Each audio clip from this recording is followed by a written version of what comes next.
Krishnamurti, in dialogue with Dr. Alan W. Anderson. J. Krishnamurti was born in South India and educated in England. For the past 40 years, he has been speaking in the United States, Europe, India, Australia, and other parts of the world. From the outset of his life's work, he repudiated all connections with organized religions and ideologies and said that his only concern was to set men absolutely, unconditionally free.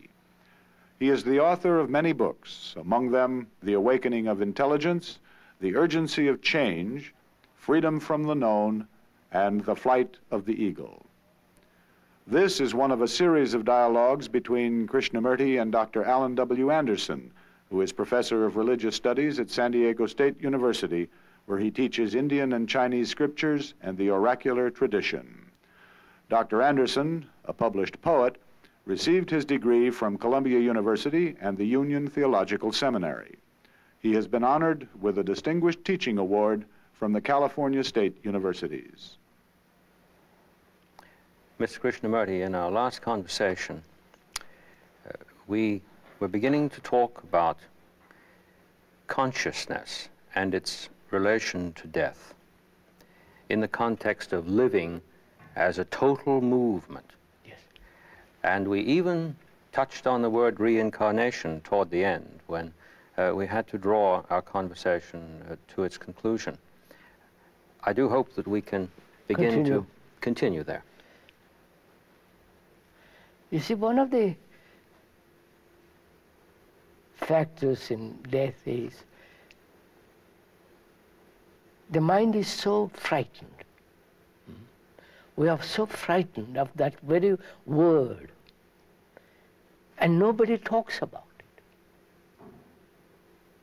I mean, it isn't a daily conversation. It is something to be avoided, something that is inevitable. For God's sake, keep it as far away as possible. We even paint corpses to make them look as though they're not dead. That's the most absurd thing. Yes. Now, what we are discussing, sir, is, isn't it, the understanding of death, its relation to living, and this thing called love. One cannot possibly understand the immensity, and it is immense, what this thing called death, unless there is real freedom from fear. That's why we talked some time ago about the problem of fear. Without really freeing the mind, unless the mind frees itself from fear, there is no possibility of understanding the extraordinary beauty, strength, and the vitality of death. It's a very, very remarkable way to put it, the vitality of death. And yet, normally we regard it as the total negation of life. That's right. So, I mean, if we are inquiring into this question of death, fear must be completely non-existent in us. Then I can proceed. Then I can find out what death means. We've touched a little bit on reincarnation, the belief that is maintained throughout the East, which has no reality in daily life. It's like going to church every Sunday and being mischievous for the rest of the 6 days. So if a person who is really serious, really attentive, goes into this question of death, he must understand what it means, the quality of it, not the ending of it. That's what we're going to a little bit discuss. The ancient Egyptians, the pharaohs and all the first dynasty till the 18th and so on, they prepared for death. They said, we will cross that river with all our goods, with all our chariots, with all our belongings, with all our property, with all our... And therefore their caves, their tombs were filled with all the things of their daily life. Corn, you know all that. So living was only a means to an ending, dying. That's one way of looking at it. The other is reincarnation, which is the Indian Asiatic outlook. And there is this whole idea of resurrection of the Christians. Reborn, carried by Gabriel angel and all that to heaven, and you would be... Now, what is the fact? These are all theories, suppositions, beliefs, and non-facts. I mean, supposed to be born, Jesus come out of the grave, resurrected physically. That is just a belief. There were no cameras there. There were no 10 people say, yes, I saw it. It's only somebody imagined. We'll go into that a little later. So there is this living and preparing for death, as the ancient Egyptians did. Then there is the reincarnation. Then there is the resurrection. Now, if one isn't frightened, you follow, sir, deeply, then what is death? What is it that dies? Apart from the organism. The organism may continue, if you look after it very carefully, for 80 or 90, 100 years. If you have no disease, if you have no accidents, if there is way of living sanely, healthily, perhaps you'll last 100 years or 110 years. And then what? You follow, sir? You live 100 years. For what? For this kind of life? Fighting, quarreling, bickering, bitterness, anger, jealousy, futility, a meaningless existence. It is meaningless existence, as we are living now. And in terms of our previous remarks, this is all the content of consciousness. That's right. Yes. Now, so, what is it that dies?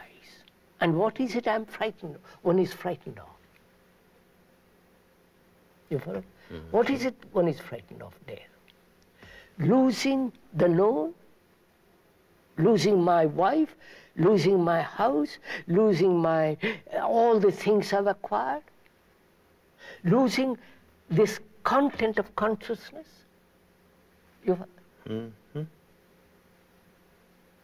So, can the content of consciousness totally be emptied? You follow, sir? Yes, I do. Which is the living. The dying is the living. When the content is totally emptied.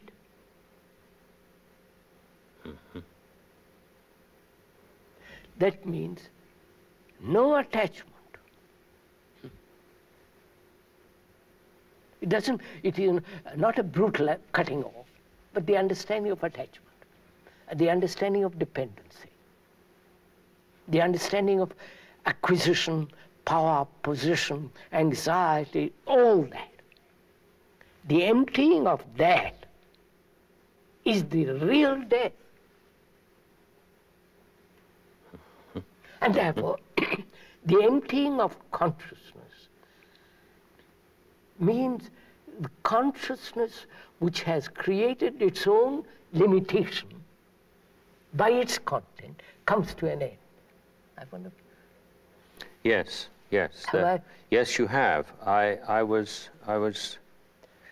following you very carefully, and it occurred to me that there is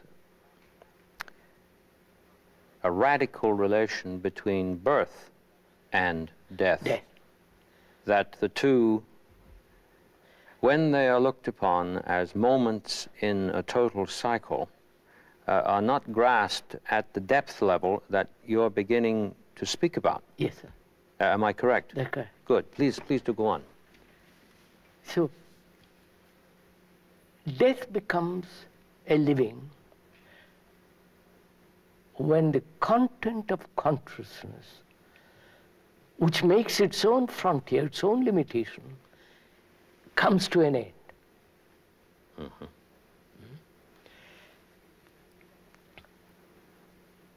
And that this is not a theory, not a speculative intellectual grasp, but the actual perception of attachment. I'm taking that as an example. Being attached to something, property, man, woman, the book I have written, or the knowledge I've acquired, the attachment. Mm-hmm. And the battle to be detached. Mm-hmm. Because attachment brings pain. Therefore, I say to myself, I must be detached, and the battle begins.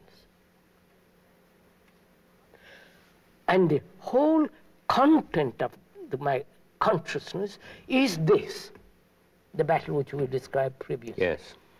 Now, can that content be emptied, empty itself? Not emptied by an act of perception. You know? Mm-hmm. Empty itself, which means can this whole content be observed with its unconscious content? Hmm? You follow, sir? Yes, I do. I'm there thinking... is conscious, I can be consciously aware of the content of my consciousness. Yes. My house, my property, my wife, my children, my job, the things I've acquired, the things I've learned, I can be consciously aware of all that. But also there is deeper content in the very recesses of my mind, which is racial, collective, acquired, the things that unconsciously I have gathered, the influences, the pressures, the strains of living in a world that's corrupt, all that is seeped in, all that is gathered in there. Both personal and impersonal. Yes. This includes then what the depth psychologists are calling collective I don't know what they call it. As well as the personal consciousness. Collective as well. Right. So that is that. Mm-hmm. Now, can all that be exposed? Because this is very important.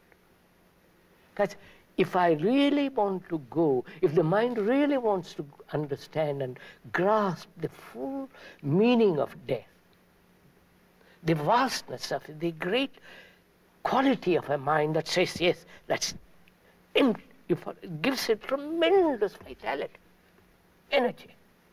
So, my question is, can the mind be aware totally of all the content, hidden as well as the open? The collective, the personal, the racial, the transitory, the whole of that. Now, we say it is possible through analysis.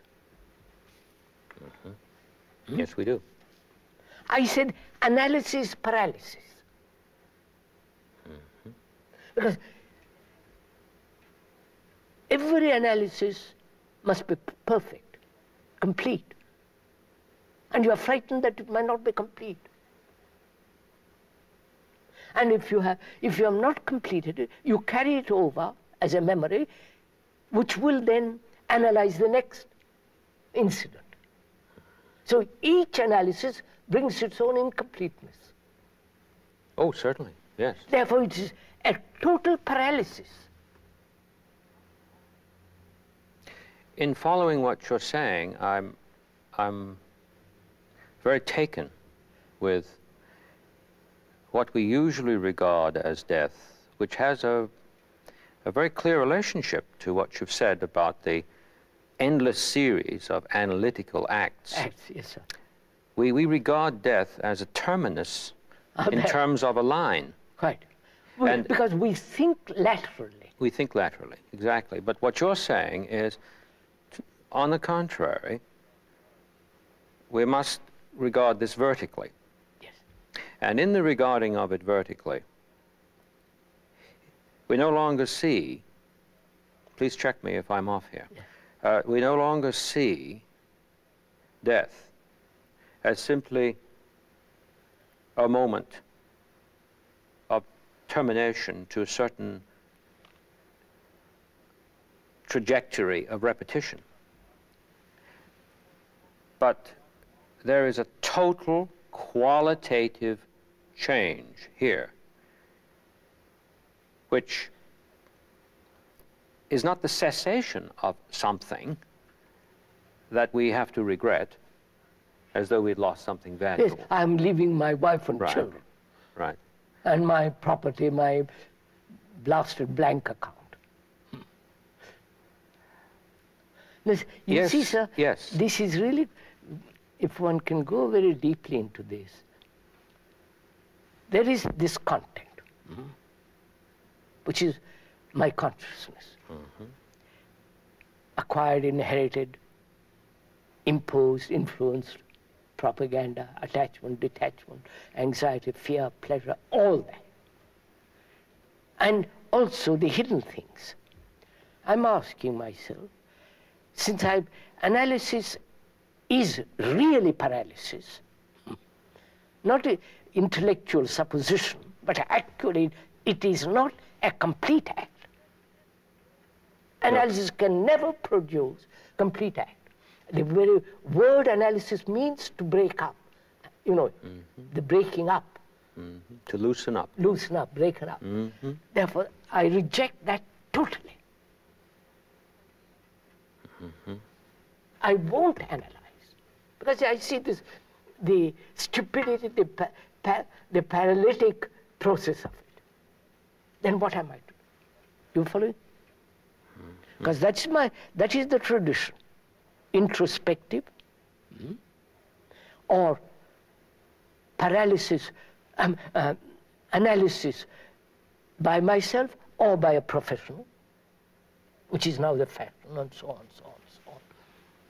So what if the mind sees the truth of it, and therefore analysis falls away, then what is the mind to do with the content?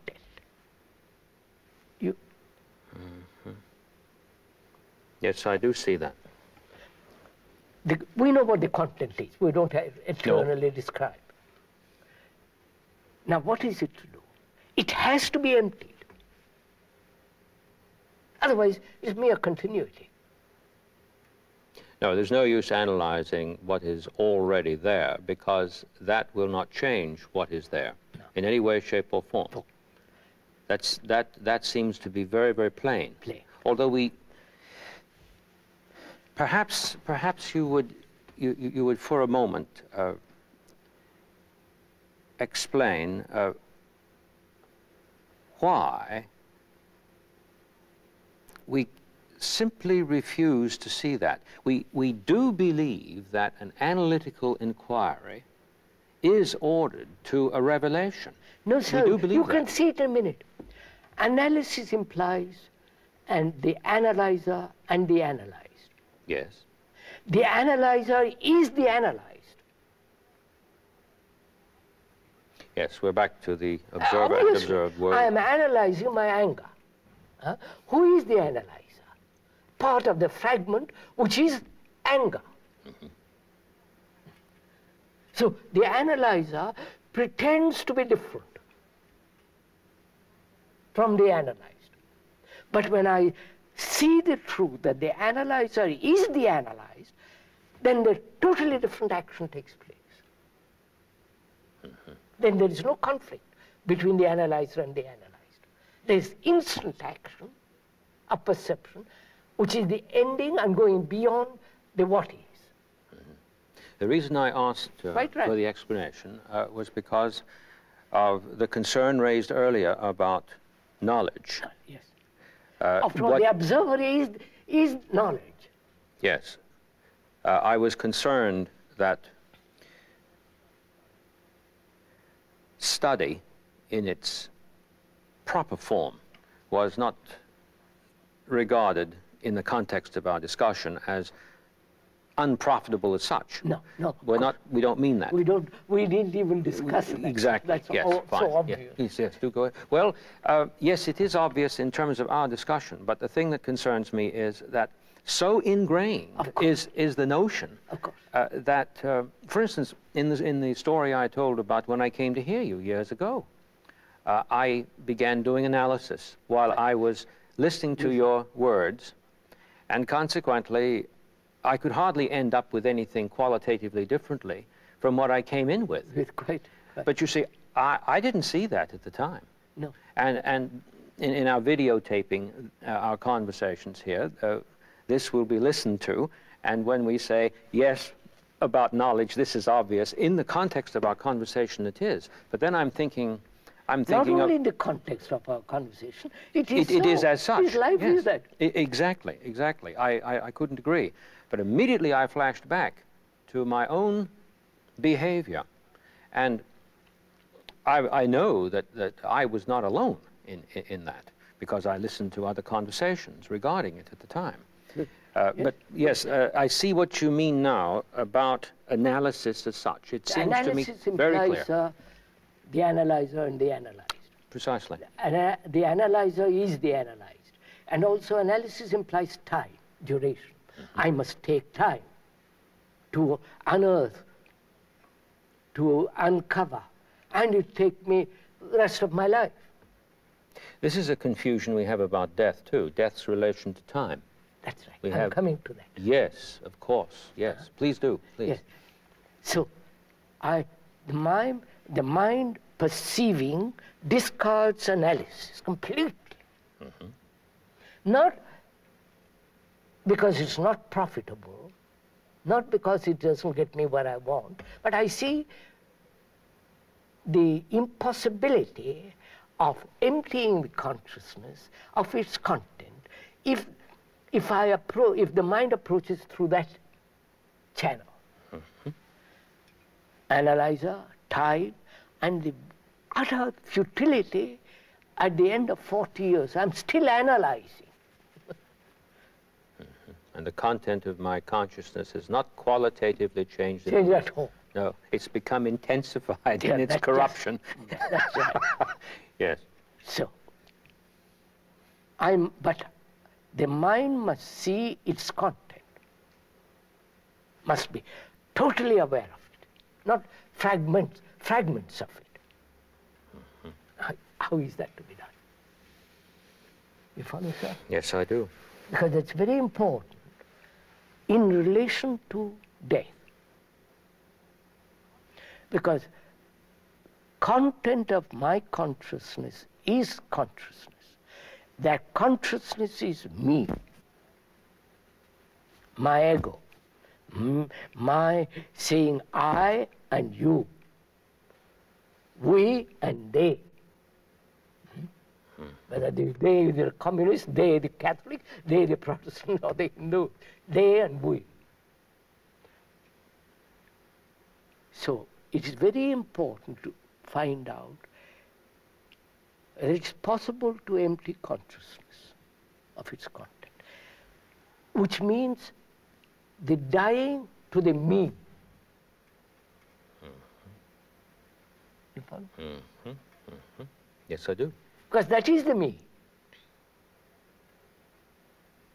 This is where the terror starts. That's where the terror starts. Precisely. There's the intuition that if I die to the content of this consciousness, that I am wiped out. Yes. So I, who have worked, who have lived a righteous life or unrighteous life, who have done so much mischief or good. I have struggled to better myself. I've been so kind, so gentle, so angry, so bitter. And when you say, empty your consciousness, it means you're asking me to die to all that. So you are touching at the very root of fear. Yes, exactly. At the root of terror, of not being.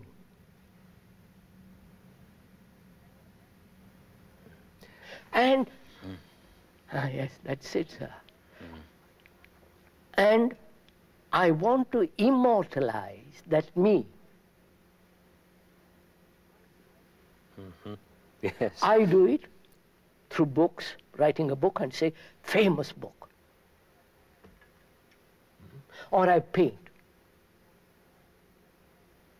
Or through paint, through works, through good acts, through building this or that, I immortalize myself. This has very pernicious effects within the family. Oh! Because we must have a son Oh! in order to Carry on. Immortalize the name in time. Therefore, the family becomes a danger. Exactly. So, look what we have done, sir. The ancient Egyptians immortalized themselves, made their life immortal by thinking, carrying on. Perpetuity. Perpetuity. And the robbers come and tear it all to pieces. Tutankhamun is merely a mask now, golden mask with a mummy. And so on. So man has sought immortality through works, through every way to find that which is immortal. That is beyond mortality. Right? It's a very remarkable thing that the word immortal is a negative. Not mortal. Yes. It's not saying what it is. We're going to we're going to find out what it is. Good. I mean, you promised Yes, this a yes. very serious thing. It isn't a plaything between two people who are enjoying discussion. It's a tremendously important thing. Yes, I was laughing. Oh, I'm not. I know what you're at the irony of it. That inherent in the structure of that word, there is a warning. And we just go right through the red light. Right. Yes. Please to go on. So, what is immortality? Not the book. Oh, no. Not the painting which I have done. Not the going to the moon and putting some idiotic flag up there. Not living a righteous life. Or not living a righteous life. So what is immortality? The cathedrals are beautiful. Marvelous cathedrals. In stone. Earthquake comes, gone. You build, you carve out of marble a marvelous thing of Michelangelo. Earthquake, fire, destroyed. Some lunatic comes home with a hammer and breaks it up. So, it is in none of those. Right. Because that is capable of being destroyed. Every statue becomes a dead thing. Every poem, every painting. So what? Then one asks, what is immortality? It's not in the building. Just see it, sir. It's not in the cathedral. It's not in the savior which you have invented, which thought has invented. Not in the gods that man has created out of his own image. Then what is immortality? Because that is related to consciousness and to death. Unless I find that out, death is a terror. Of course. Of course. I have tried to immortalize myself, become immortal by the thought that there is a Brahman, there is a God, there is eternality, there is a nameless one, and I will do everything to approach him. Therefore I'll lead a righteous life. Therefore I'll pray, I will beg, I will obey, I will live a life of poverty, chastity, and so on, so on, so on. In order to have that immortal reality with me. But I know all that is the born of thought. Right, sir? Yes, as soon... So, wait, sir. Yes? See what happens. Yes. So I see thought and its products are the children of barren women. Precisely. See what's taking place. Then what is immortality?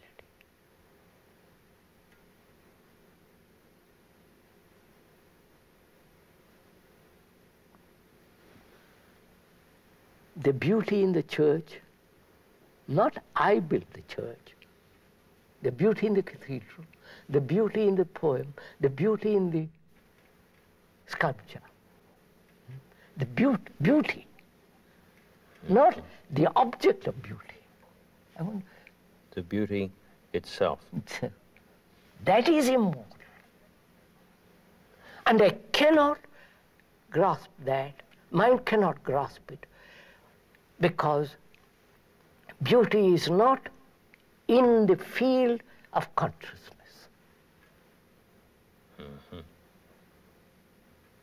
You see, what you've said, again, stands it all on its head. We think when something dies that we've cherished, that is beautiful. That beauty dies in some sense with that which has passed away. Passed away, yes. Actually, it's the feeling of being bereft of that beauty that I regarded as my privilege to have personal access to. The belief that that has perished, not simply been lost, because what is lost is by its nature predisposed to be found, but to perish is to be wiped out utterly, isn't it? And so the belief is deep. Oh, very, very. Extremely deep with respect to what we mean by perish. In fact, the word isn't used very often. It's frightening. It's a very frightening word. We always talk about losing things. Hardly ever do we say something perishes. Now, back to what I mentioned about standing it on its head. The image came to my mind as a metaphor. I hope not one of those images we've been talking about, that beauty, rather than being imprisoned and therefore taken down to the utter depths of nullity when the thing perishes, has simply let it go. In some sense, beauty has let this expression go. That is upside down from what is usually thought. I know, I know. And it's probably let it go in precisely on time. Yeah. That's right. That's what's so marvelous. Yeah. Yes, yes. So, immortality, we have said, is within the field of time. The one field. Right? Yes. The field of time. Yes. And death is also then in the field of time. Because I have created through thought the things of time. And death is the ending or the beginning of a state which is timeless. Of that I'm frightened. So I want everything preserved in the field of time. You follow, sir? Yes, yes, we think it could. And that is what we call immortal. The statue, the poem, the church, the cathedral, and I see also all that is corruptible, destroyed by one accident or by an earthquake. Everything is gone. So, immortality is not within the field of time. And time is thought. Of course. Yes, that follows. Of course. So, anything that thought creates must be within the field of time. And yet thought is trying to seek immortality, which is immortality of itself and the things it has created. See, you. Yes. So, then the problem is, can the mind see all this? See it, not imagine that it is seeing it. No, actually see it. Yes, the remark I made before when you began saying the field time, and I said the one field, I didn't mean that the field of time, as you've described it, is the one field, but that we could be so appallingly blind, mistaken and blind, ignorant, and, that the field of time is another fragment, and it's the only field. And what really struck me was this misuse of thought generates the most appalling avarice. Yes, sir.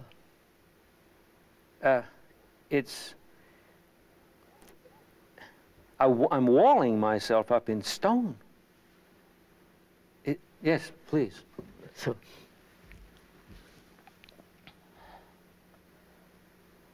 the mind perceiving all this, if it is alert, if it has been watchful all the time that we've been discussing, must inevitably see the whole content exposed without any effort. It's like reading a map. You spread it out and look. But if you want to go in a direction, then you don't look at the whole map. Then you say, I want to go from here to there, the direction is there, so many miles, and you don't look the rest. What we are asking is no direction, but just look. Look at the content of your consciousness without direction, without choice.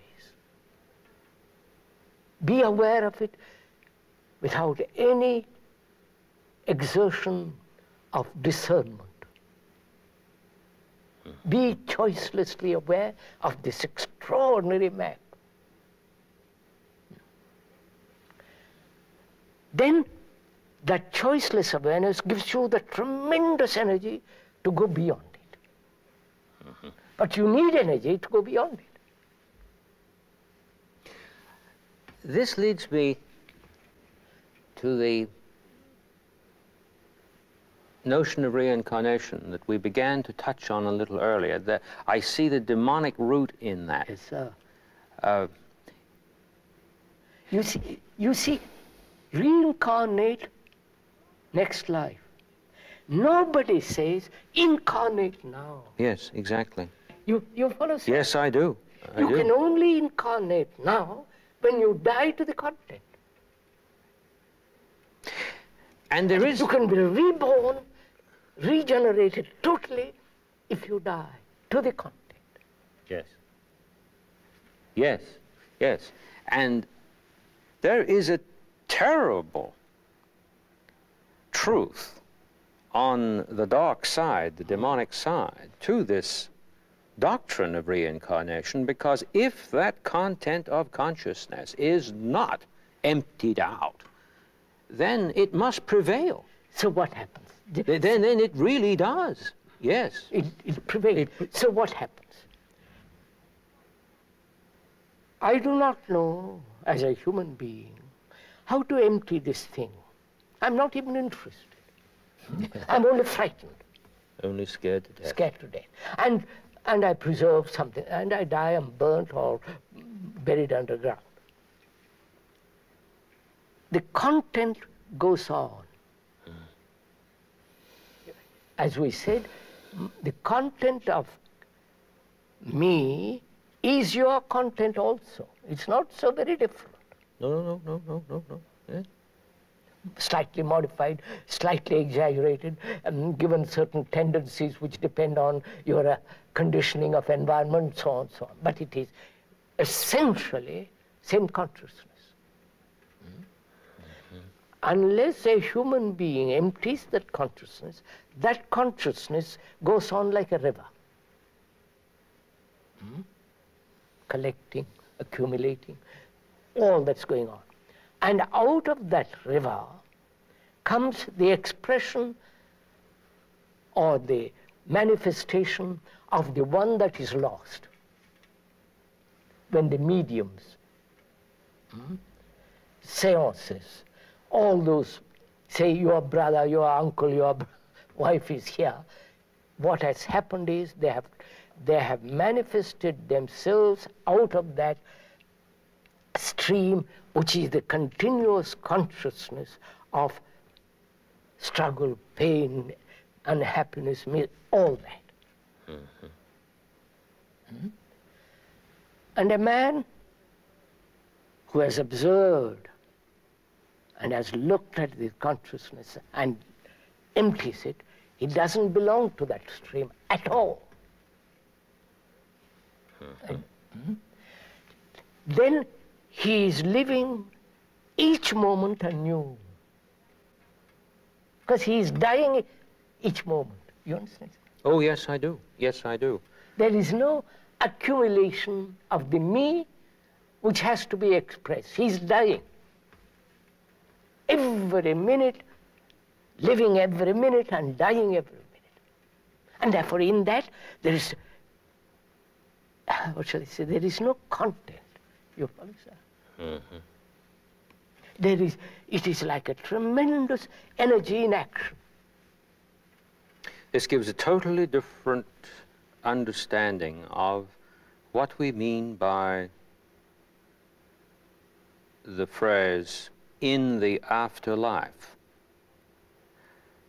On the one hand, there is this continuity in disordered content of consciousness. It's totally disordered. Which is not radically affected qualitatively with respect to its nature, simply because somebody has stopped breathing for good.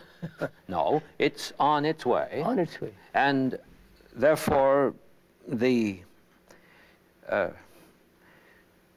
attempt that is often made on the part of persons to contact this stream of consciousness after the death of a person, when made within the same quality of consciousness, attains nothing but a reinforcement. Yes, that's right. Within their own personal life. That's right. And it does a terrible thing to that content of consciousness which has gone on, since it also feeds that some more. That's right.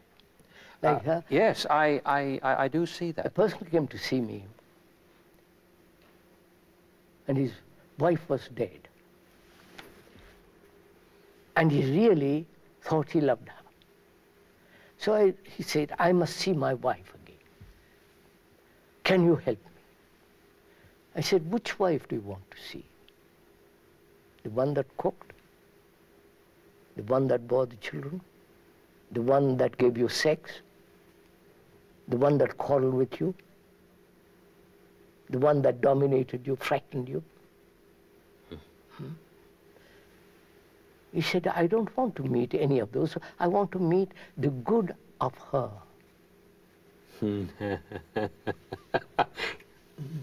You follow, sir? Yes, yes, yes, yes. The image of the good he has built out of her.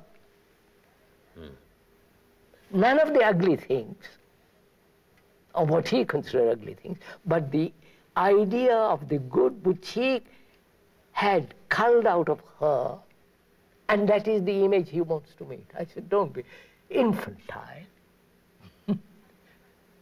You're so utterly immature when you have slept with her and got angry with her. All that you don't want, you want just the image which you have about her goodness. I said, and you know, sir, he began to cry, really cry for the first time. He said, afterwards, I have cried when she died. But the tears were of self-pity, my loneliness, my sense of you follow, lack of things. Now I'm crying. I'm cried because I see what I have done. You understand, sir? Yes, I do.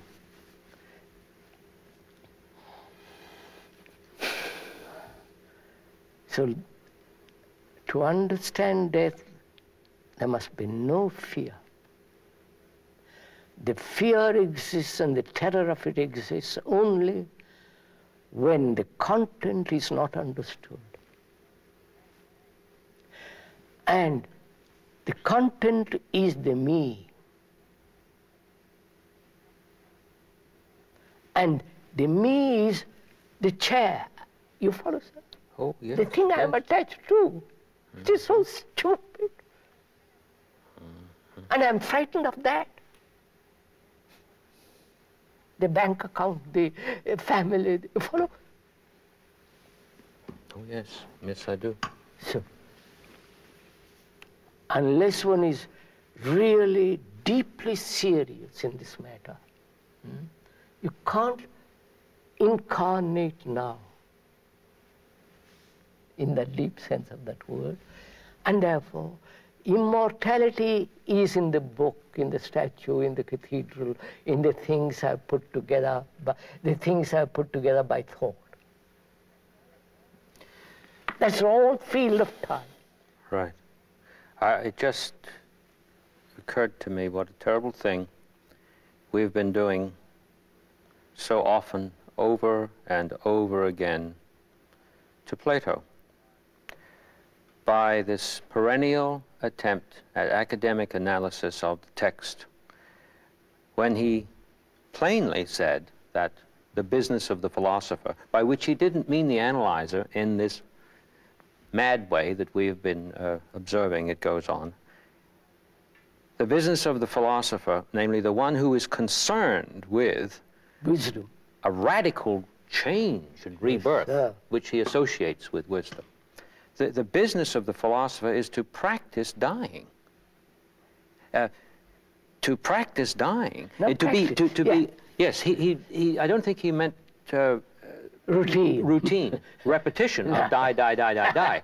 I think he puts it with an ing, because of this, because he doesn't want to fall out of act. I know I use this phrase all the time, but it came to me early in our conversations, and it seems to say for me what I want to say. I have to say I learned it from you, though I don't want to put the words in your mouth. But it's possible to fall out of act into the terror and the demonic stream of time. But when one is in act, the whole thing is an ongoing movement. So, sir, yes. Time has a stop. Precisely. See the beauty of it, sir. And it is that beauty which is immortal, not the things which thought has created. Right. Huh? So, living is dying. Right. And love is essentially dying to the me. Yes. Not the things which thought has said, this is love. Love, sex, love, pleasure, you follow all that. It is the dying to time is love. So, living, love and death are one thing, not divisive, not separated, not divorced, not in the field of time, but it's completely a living, moving thing, indivisible. And that is immortal.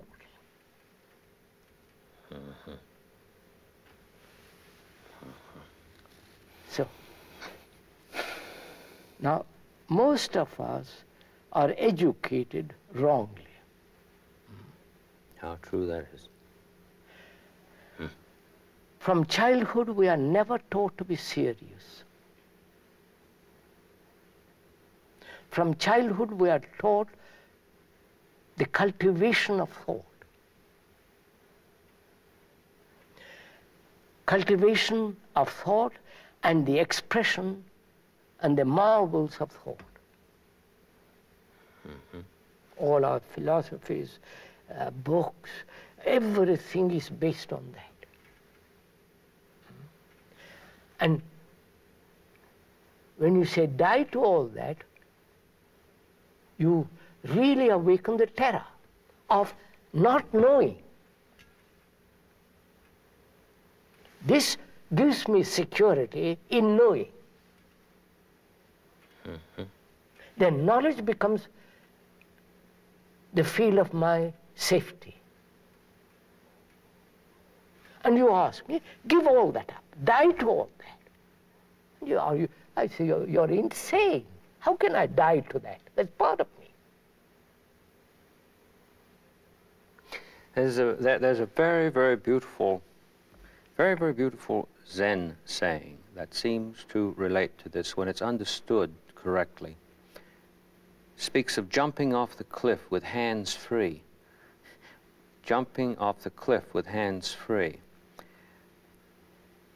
The hands that hold, always grasping the past or reaching out towards the future, and we never get off that horizontal track. It's like a Lionel train, forever goes on. So then comes the question, what is living in the present? Death is the future. Yeah. And I have lived for 40 years, all the accumulated. What is the present? The present is the death of the content. You follow, sir? Yes. And that, I don't know, it has got immense beauty in that. Because that means no conflict. You follow, sir? No tomorrow. If you tell a man who loves, who is going to enjoy that man or woman next tomorrow, he said, when you say there is no tomorrow, he said, what are you talking about? Yes, I know. Sometimes you will say, when you've said something, sounds absurd. Of course. And of course, in relation to the way we've been taught to do analysis, So it sounds absurd. There was, can we educate children, students, to live totally differently? Live and understand and act with this sense of understanding the content and the beauty of it all. If I've understood you correctly, there's only one answer to that question. Yes. Yes. Sounds, not, it wouldn't, I think the word here wouldn't be absurd. It would be something like wild. Would it? Yes. I see now what you mean about death and birth as non-temporally related in terms of the question that we raised about their relation earlier. Because when you say there's this incarnation now upon the instant, Yes, then no, if you see the beauty of it, sir, the thing takes place. then it's happened. Then it It is not the result of mentation. No. It's not the result of, oh, immense thinking. It is actual perception of what is. And the amazement that it is the same energy at root. Yes, sir. Doesn't take something over here that's Not a different some energy outside called agent. God. No, No. outside agency brought in here. It No. is the same wasted energy, dissipated energy, which is no longer dissipated. Exactly. Therefore it is. Exactly. This throws totally. I'm beginning now to use the words absolutely and totally, which in the academy, you know, we're advised to be very careful of. I know. But I'm sorry about all that. The fact remains that it is total. It is total. Yes. There is a total change. And the transformation of each individual is a Is total not one. within the field of time Is not, and knowledge. is not within the field of time You and see knowledge. now the relate. Yes, and then the profound seriousness of it that attends when one sees the rest of that sentence of yours. It is the responsibility of each. Yes, And if I may add just one other thing here, because it seems to me that it's coming together, that it isn't the responsibility of one over against the other to do something. It is to come with and to, as the other is coming to and with, and we begin together Yes, sir. to have a look. Share together, learn together. Just quietly having Yes. a look. And in that activity, which is not planned, one of the amazing things about this conversation is that it, to use your beautiful word, flowers. It flowers, yes. It doesn't require an imposition without of a contrivance, of a management. Management, quite. Somehow it grows out of itself.